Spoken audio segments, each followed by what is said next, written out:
So I think Kai can benefit from two types of walking. One that's kind of on duty, where you have your leash hand on the left and leash crossing your body, but not giving her too much leash to go and explore.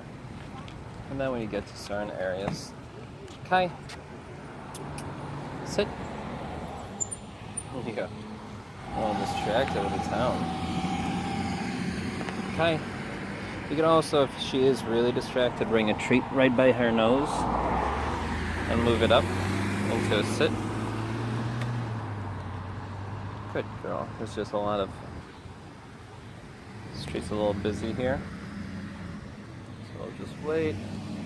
Alright, let's go. So then as you're walking with her, she only has about maybe a foot or two of leash. And as she walks with you and does well, you can ask for her name, you can ask for sits when you stop. Kai. Kai, are you done already? There you go, sweetie. She may be a little tired from now. But as you're walking, this is her on duty.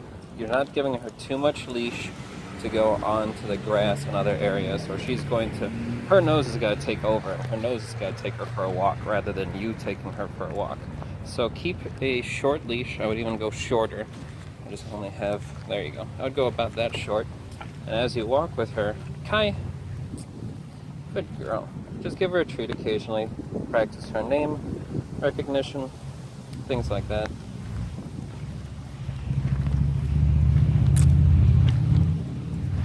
Good girl.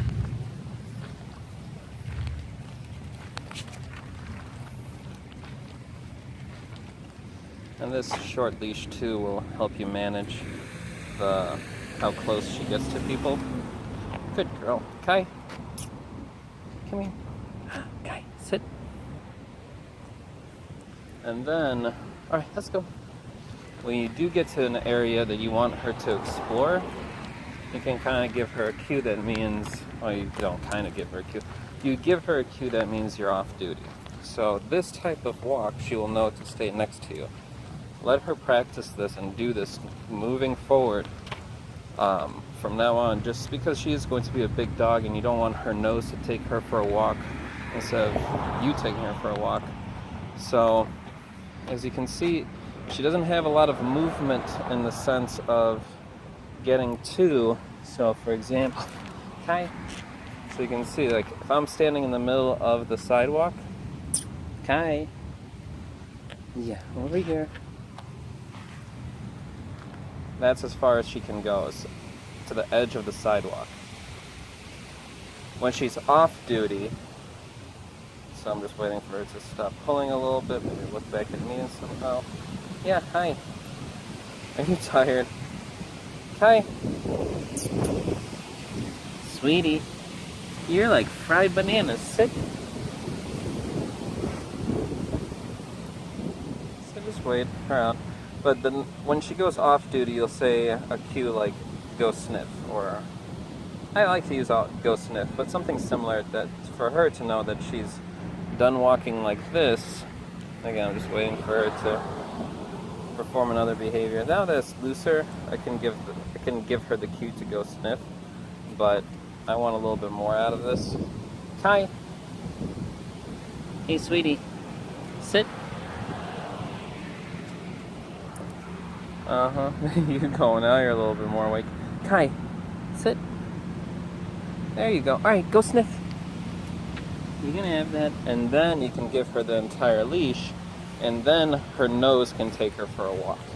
When you say go sniff, you are giving her the opportunity to go and roam around wherever she wants to go. When she is walking with you within like a foot or two like this, yeah. What's that? There you go. What was that?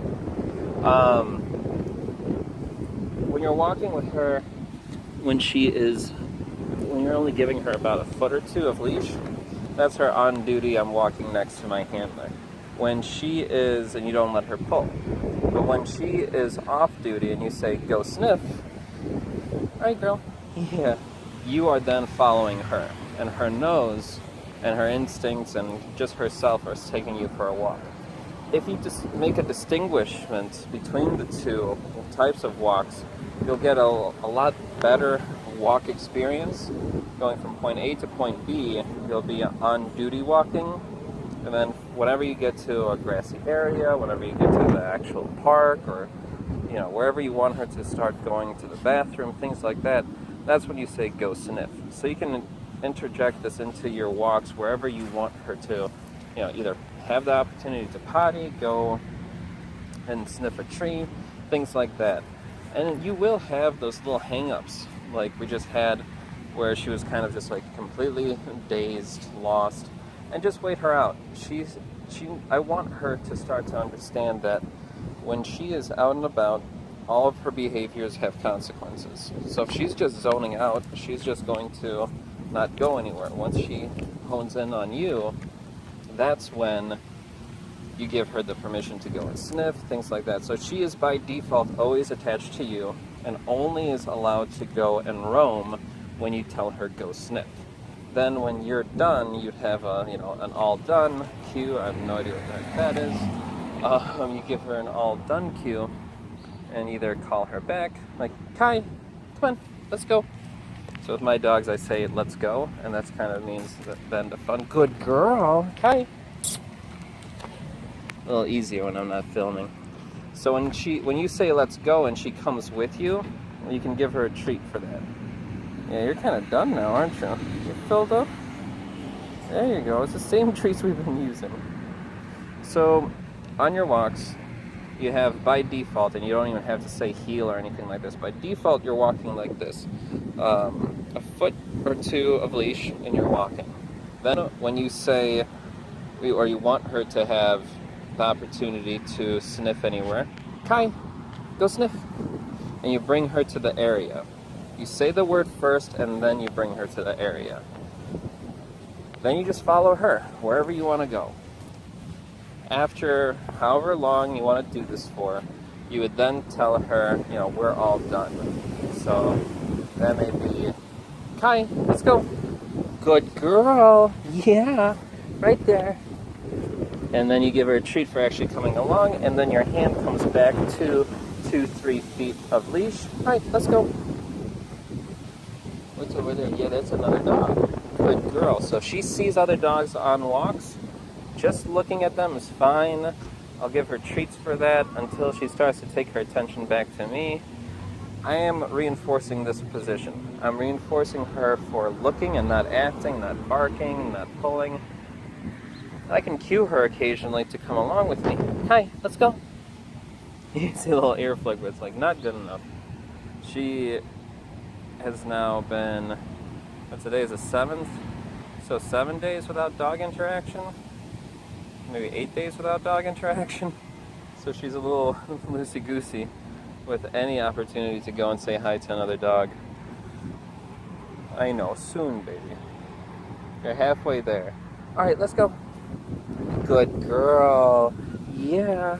There you go. And as you start to walk with her, with the leash at 2-3 feet away, you then give her a treat. And occasionally keep giving her treats while she's walking like this, just to maintain that when you are this length away, that good things happen as long as you stay with me. And if she does pull ahead, you just come to a stop and you wait her out. It'd be wonderful if I had 3 arms. One to video and one to handle the dog and one to actually train with the dog. There you go. I reinforce the dog. So, just wait all of this out. Just frustration. I'm not going to let her pull me. I'm not going to let her do anything. She can jump and get as frustrated as she wants that she can't go and follow that dog. Hi, sit. So I cued her to sit after a moment of calmness. I wouldn't cue her to sit in the middle of all that, whining and jumping. I want calmness, and then I'm going to cue you. So later on, as she continues to do this, the more and more, or the quicker that she becomes calm, and the quicker that she becomes just attentive to you, the sooner that you'll give her the next opportunity to go for a walk or to stay with you, other things like that. There you go, sweetie.